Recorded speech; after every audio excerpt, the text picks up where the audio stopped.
right way.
Good morning. Our call to worship this morning is by Pierre Abelard. The beginning of wisdom is found in doubting. By doubting, we come to the question, and by seeking, we may come upon the truth.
Welcome to Eastrose Fellowship, everyone here in the chapel and online.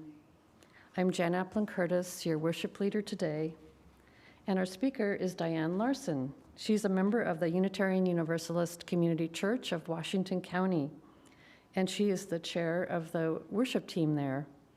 She was also sharing that her professional career has been as an editor.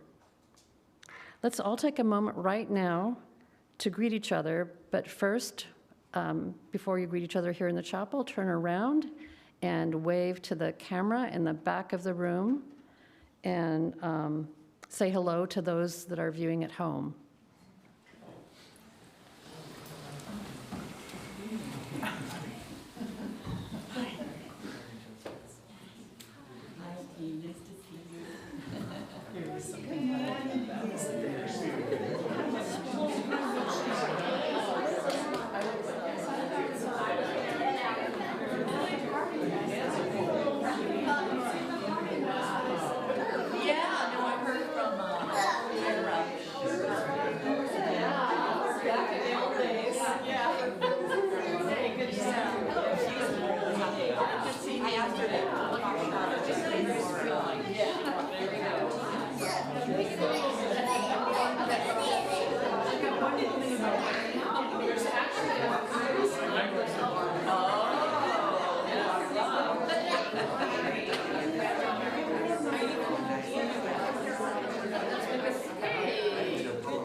We want to take a moment to offer respect and appreciation to the Indigenous peoples whose traditional homelands we come to church on and worship in each Sunday. And remembering these communities, we honor their legacy, their lives, and their descendants. And we'll now do our chalice lighting.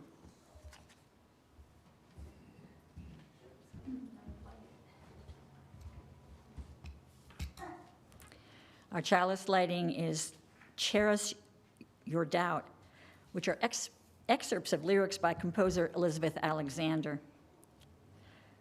Without a doubt, our hearts and minds would never grow.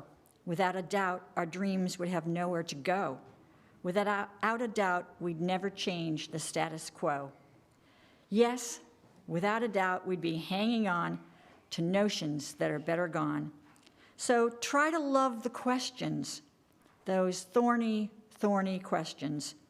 Trust your intuition and cherish your doubt. That's what true belief is about.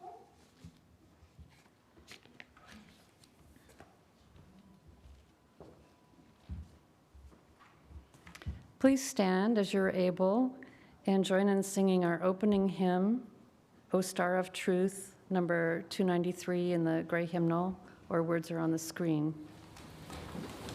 We haven't done this for a long time, so I'll play it through once. And I understand there's some people in the back that have learned it. Ringers. No, not. I became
We'll have the children come up for story time.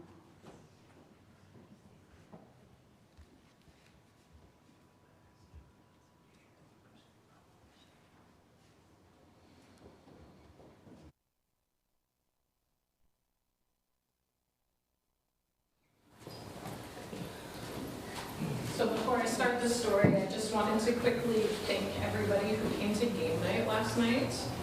We had 12 or 13 people there, kids, teenagers, adults, food, fun. I think everybody had a good time, so hopefully we'll do it again soon. Our story today is called The Boy in the Sea by Camille Andros and pictures by Amy Bates. Once there was a boy who lived by the sea. The sea was old and wise. The boy liked to listen to its whispers. From time to time, the sea was dark and dangerous. So was the boy. Other times, the sea was tranquil and tender. So was the boy.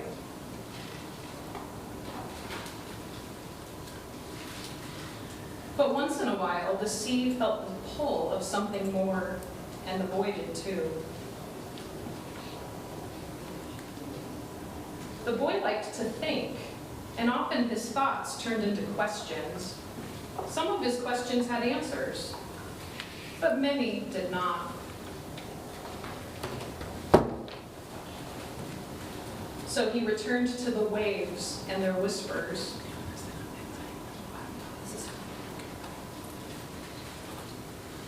The boy sat and he listened and he thought. He thought he heard the sea say, "Dream." So he did. From time to time, it felt dark and dangerous. Other times, it felt tranquil and tender. But once in a while, the boy felt the pull of something more. As the boy grew, his questions became more complicated. Answers were fewer and farther between. So he returned to the waves and their whispers. The boy sat and he listened, and he thought he heard the sea say, "Love."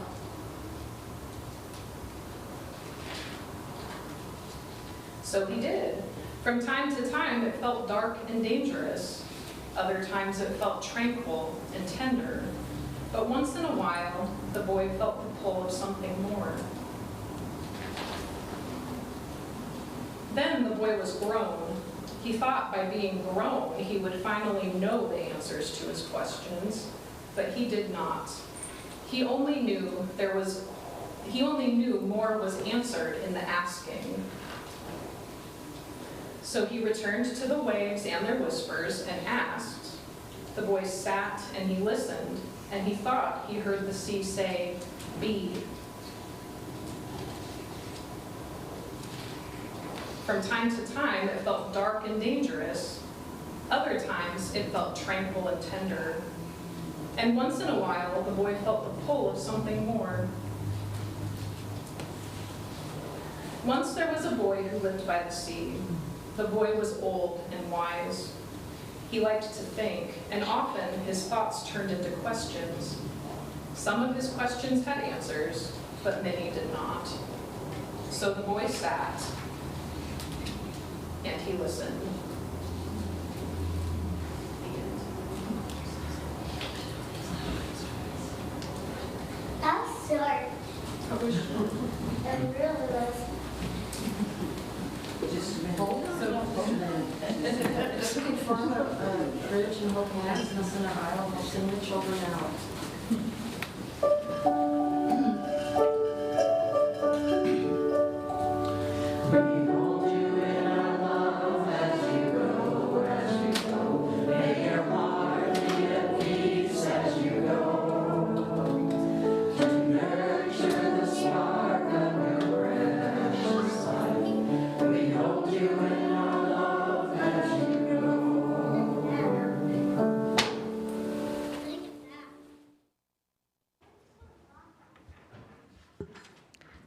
We know that our financial contributions to the congregation come from sacrifice and hard work.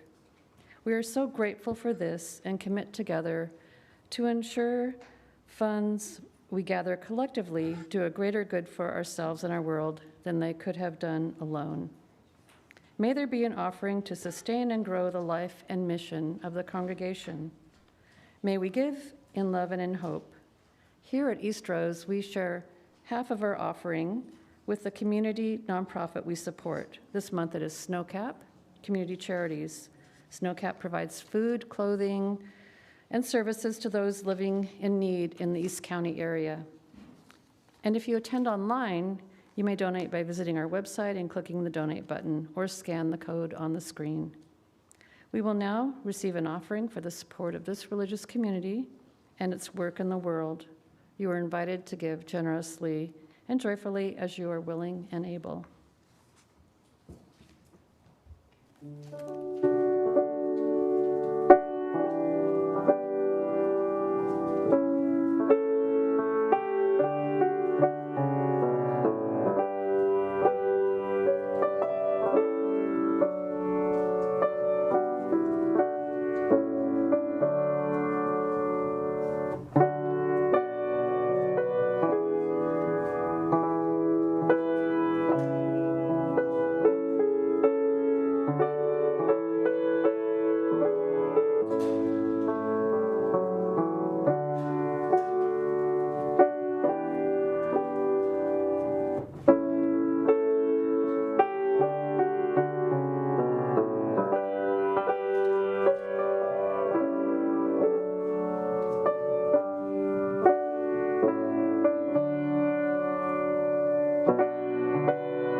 And your great hymnal, number 398, the words on the screen.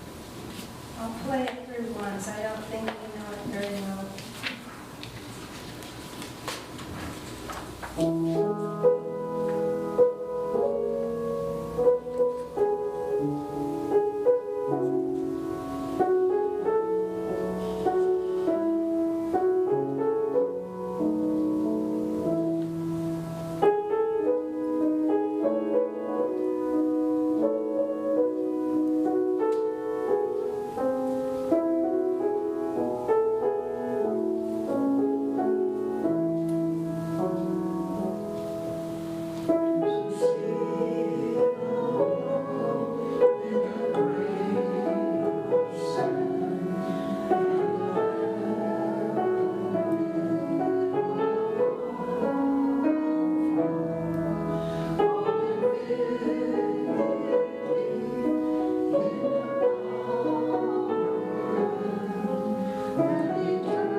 Not far from my Hillsborough church, there's a corner that has caused me trouble. One day I was driving, and as I slowed to turn right, I saw 2 traffic signs. One was a stop sign. The other said, "Right turn permitted without stopping." Since I was turning right, I didn't stop. But just after I turned, a woman driving toward me yelled out her car window, "Hey, you're supposed to stop for stop signs." A mixture of emotions flooded through me: frustration, anger, and even embarrassment. It's not fun to be yelled at, especially when you're caught off guard. I didn't want someone to think that I flouted traffic laws, but I had no chance to defend myself by pointing out the sign. The other driver probably drove away feeling that she'd done her good deed for the day, while I drove away feeling as though I'd been sucker punched. Knowing I was in the right was small comfort. That wasn't an isolated incident of a person's leaping to the wrong conclusion on that corner. Another time, after I turned right without stopping, a driver yelled sarcastically, "Nice stop." After the second time, I began stopping at the stop sign just to avoid trouble. That wasn't foolproof, though. Once, someone behind me honked his horn since he could see I didn't need to stop. A few months later, I noticed that the right turn permitted without stopping sign was gone. I'm not sure whether new building construction there caused traffic engineers to rethink using the sign, or whether people called with complaints. Either way, I was glad to see the source of the trouble removed. But was the right turn permitted without stopping sign the source of the trouble? Or was the source of the trouble the other driver's assumption? She was convinced she was right. It never occurred to her that she might be wrong. She had the evidence of her own eyes. She could see the outline of an octagonal sign. She didn't consider that things aren't always what they seem. It made me wonder, how often does that happen? That we see something that we assume is true, that we would even swear is true. If the other driver had been a witness in a trial, she could swear that she'd seen me ignore a stop sign, and she'd be telling the truth, without knowing it wasn't the whole truth. If the right turn permitted without stopping sign were then shown to her, her response in all likelihood would be, "What else was I supposed to think?" Have you ever found yourself asking someone, "What else was I supposed to think?" Or has someone asked you that question? My friend Kathy came up against someone's assumptions recently. She lives in Arizona, and she and her fiance have a couple of horses, plus they have a 17-year-old pet steer named Tony. Pet steers aren't common, especially one as old as Tony. Even their vet is learning from watching Tony age. People who drive by are always asking questions about him and wanting to have their pictures taken with him. In the past year or so, Tony has developed arthritis, so it's hard for him to get to his feet and get around. One day, Kathy was surprised by an unscheduled visit from an agricultural livestock inspector. Someone who'd seen Tony painfully and awkwardly trying to get up and move around had assumed the worst and reported suspected animal neglect.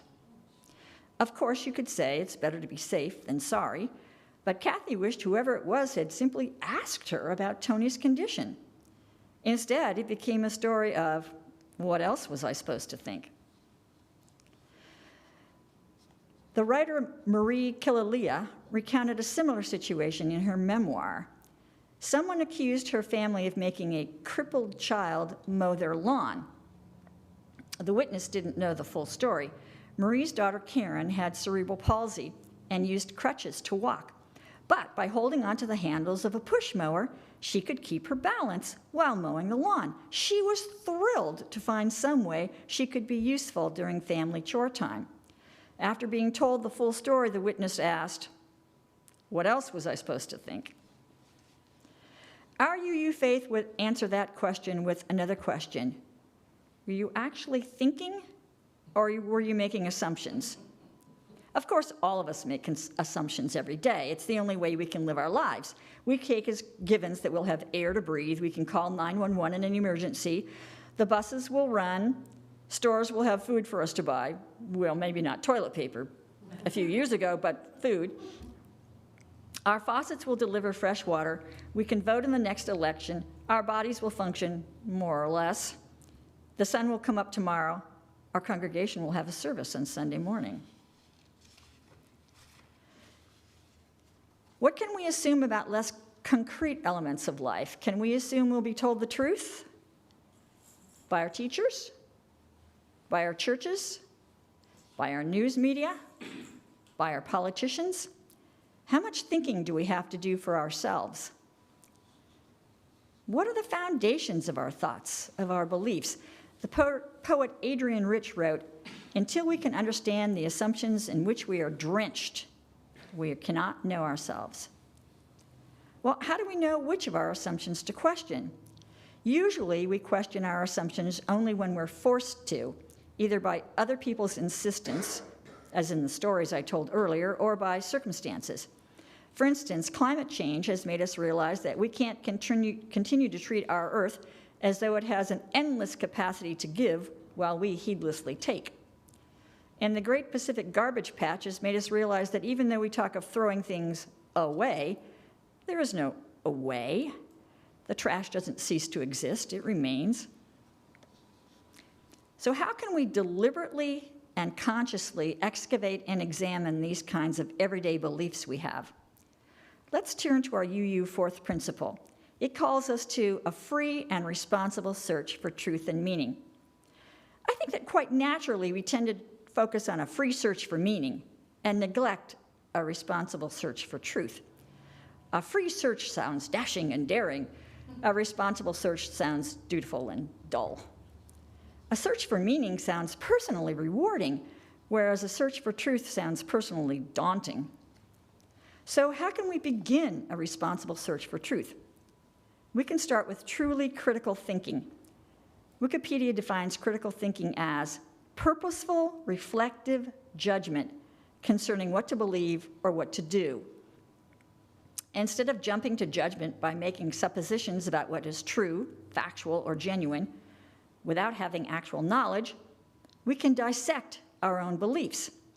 As writer and scientist Isaac Asimov said, "Your assumptions are your windows on the world. Scrub them off every once in a while, or the light won't come in."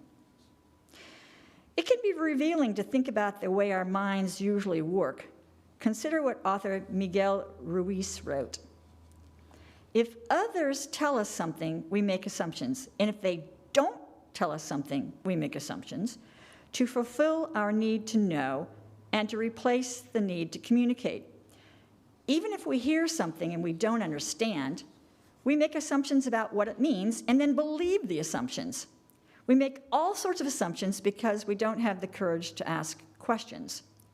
In other words, we have more opinions than we have knowledge. An interesting study about being opinionated was done by Philip Fernbach, a University of Colorado Business School professor, and his colleagues. First, people were asked to state their positions on a series of political issues.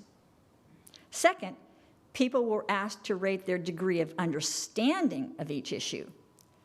The third step was the crucial one. They were asked to, quote, describe all the details you know about this issue, going from the first step to the last and providing the causal connection between the steps, unquote.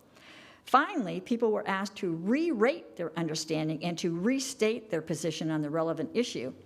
On every issue, the result of requesting an explanation was to persuade people to give a lower rating of their own understanding and to offer a more moderate view on each issue. Harvard Law professor Cass Sunstein wrote this about the results of the study. Their central finding is that if you ask people to explain exactly why they think as they do, they discover how much they don't know, and they become more humble and therefore more moderate. If you make serious efforts to examine the assumptions behind your own beliefs, whether or not you change your view, you may well end up being a bit more charitable to those who see things differently. End of quote. It can be enlightening to ask ourselves how well we would do if we had to explain exactly why we think as we do. It is helpful to keep in mind the words of 14th century philosopher and theologian William of Ockham. The explanation requiring the fewest assumptions is most likely to be correct. Another way to embark on a responsible search for truth is to recast our feelings about having doubts. Doubt tends to have a negative connotation in our culture. It can be linked to being suspicious or overly skeptical. But if we explore the history of our UU faith, we see that doubt is at its core. Our Unitarian forebears questioned the existence of the Holy Trinity. Our Universalist ancestors questioned the existence of hell. No wonder the beliefs of both branches of our faith were regarded by mainline Christians as heresy. Yet, is heresy a bad thing?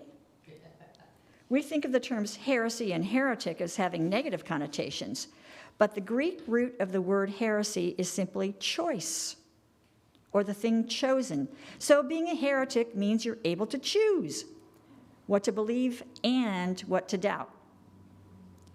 Soon after I became a UU in 1996, my Seattle church's reader board posted this anonymous quotation: "Unanswered questions are far less dangerous than unquestioned answers." I still think it makes a great elevator speech about what it means to be a UU. People we meet may not know our religious beliefs, but they will see our actions. As playwright, critic, and political activist George Bernard Shaw said, "What a man believes may be ascertained not from his creed, but from the assumptions on which he habitually acts."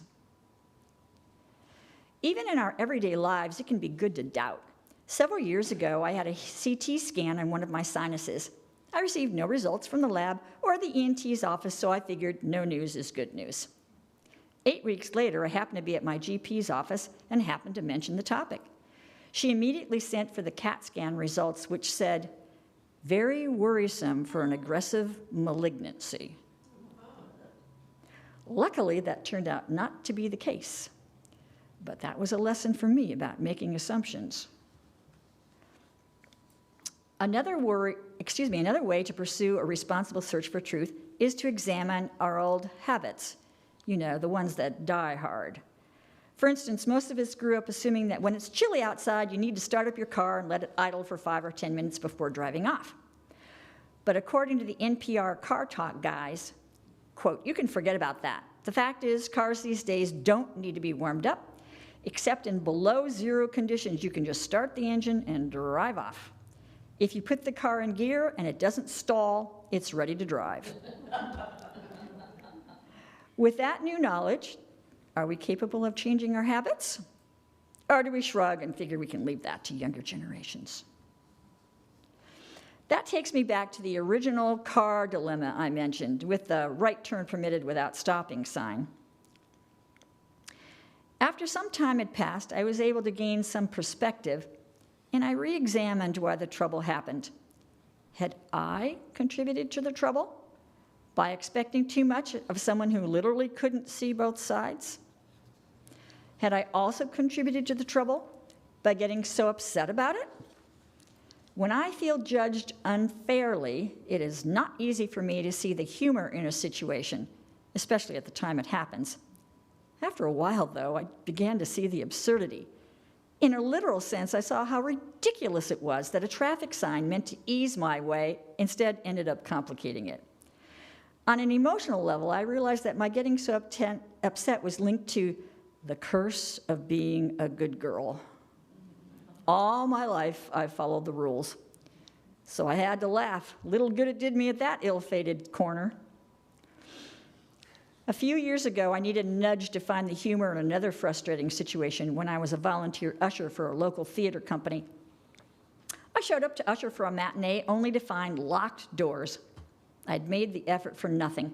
It turned out the volunteer coordinator had made an error in the schedule so that the date was ambiguous. The actual matinee date was a week earlier. I emailed the coordinator, and she offered to let me attend the show on another date and said she was sorry for not catching the typo. Of course, it was nice of her to apologize, but I thought she apologized for the wrong thing. The typo wouldn't have mattered if she'd contacted me the week before to find out why I neither showed up nor canceled. She'd made some assumption, and she hadn't questioned it. I was upset that she hadn't given me the benefit of the doubt and was unsure how to respond to her. My best friend recommended this approach to make light of the situation as I made my point. She suggested that I write, "I understand that typos happen, but in the future, please contact me if I haven't shown up for something. Since I've never been a no-show before, it probably means I'm dead." So perhaps the best way of all to question our assumptions is to try to laugh at them. I'll close with a quotation by Rachel Remen. "After all these years, I have begun to wonder if the secret of living well is not in having all the answers, but in pursuing unanswerable questions in good company."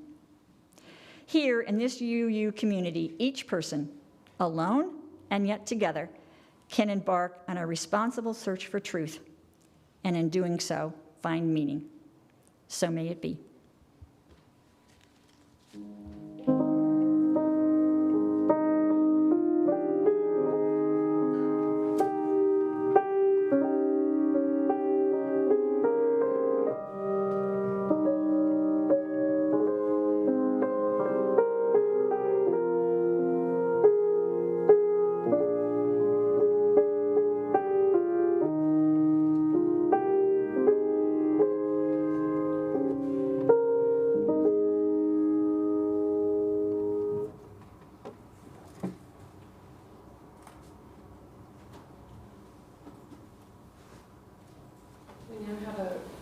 Responsive reading, and Diane and I will be reading the first line in red, and you and the congregation will be reading the second line in blue.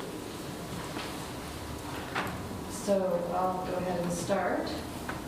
Cherish your doubts, for doubt is the attendant of truth. Doubt is the key to the door of knowledge. It is the servant of discovery.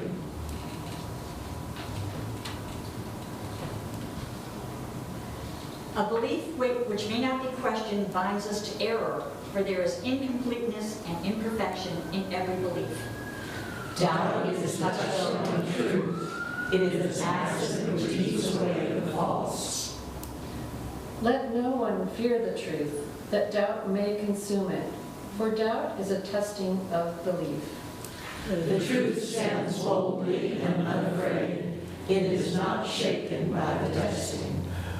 For truth, if it be truth, arises from each testing stronger, more secure. Those that silence doubt are filled with fear. Their houses are built on shifting sands. But those who fear not doubt and know its use are founded on rock. They shall walk in the light of growing knowledge. The work of their hands shall endure. Therefore, let us not fear doubt, but let us rejoice in its help. It is to be used as a staff to the mind. Doubt is the attendant of truth. Now please stand as you're able And join us in singing a closing hymn with heart in mind, number 300 in your gray hymnal, or words are also on the screen.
And we'll extinguish the chalice now. We have basked in the warmth and beauty of this flame and this community. As the chalice flame is extinguished, let us carry its glow within. Let us kindle new sparks within these walls and beyond.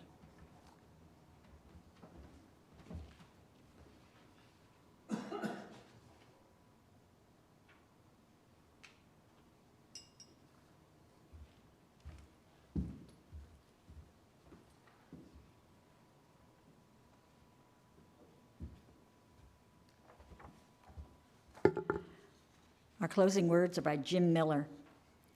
Yours is to seek what is timeless and what is true. The place to begin is wherever you are.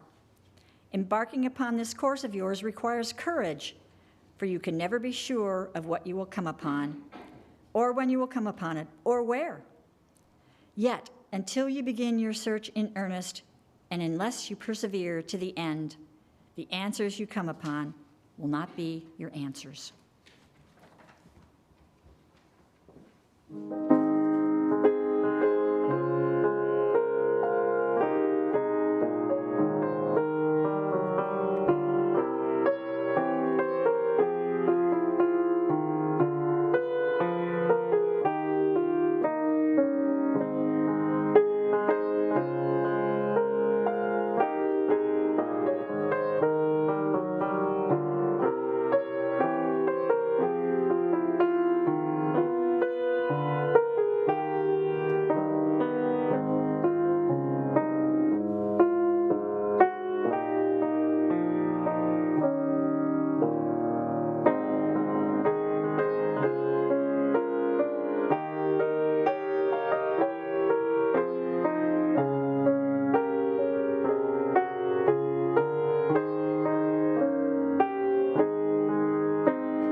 Please join us next week We'll be joining Mid-Columbia Unitarian Universalist congregation in Hood River virtually at 10 a.m. They have a speaker, Reverend Millie Phillips, who is a community minister for the UU Society in San Francisco, and she's going to be talking on the subject of trust. We'll be meeting here in the Eastrose Chapel to view the service together, or you can view it from home if you'd like, and the link will be shared to join that. Don't forget that it is an earlier starting time of 10 a.m. for that congregation.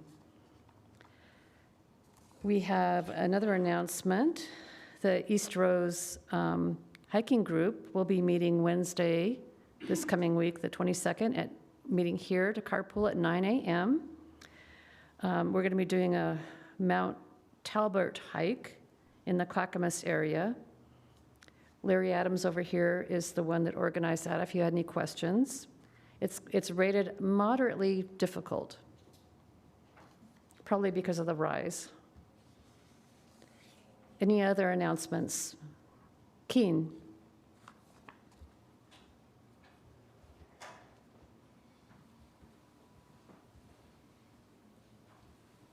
I tested all of you last week by putting out a pamphlet with a conflict on it, where I said Tuesday, April 10th, and Linda passed the test. She figured out that there is no Tuesday, April 10th. So she let me know, and we have corrected the pamphlets. The Man Who Could See Through Time play, which will be here, is on Monday, April 10th at 7 o'clock, and I'm encouraging all of you to plan on being here and bring friends. It is an opportunity to bring other people into our space and give them an inkling of what is important to us, and give them an idea of how we function. So that's the one. The other thing is just be aware that April 22nd, which is a Saturday, I think, I'll have to check. April 22nd, which is a Saturday, is our plan swap here. Is it 9 to 11? Is that what we're planning? 10, what's that? 10. 10 to 11? 10 to 12? 10 to 12. 10 to 12. So we'll put more information out. The hour is not as important as the thing. But Saturday morning, if you're dividing plants, be thinking about it. It's a place to get rid of plants you divide. If you are in need of plants, be thinking about it. It's a place to get free plants. I'm sure that there'll be plenty of here for anybody and everybody that. So those two things are coming up.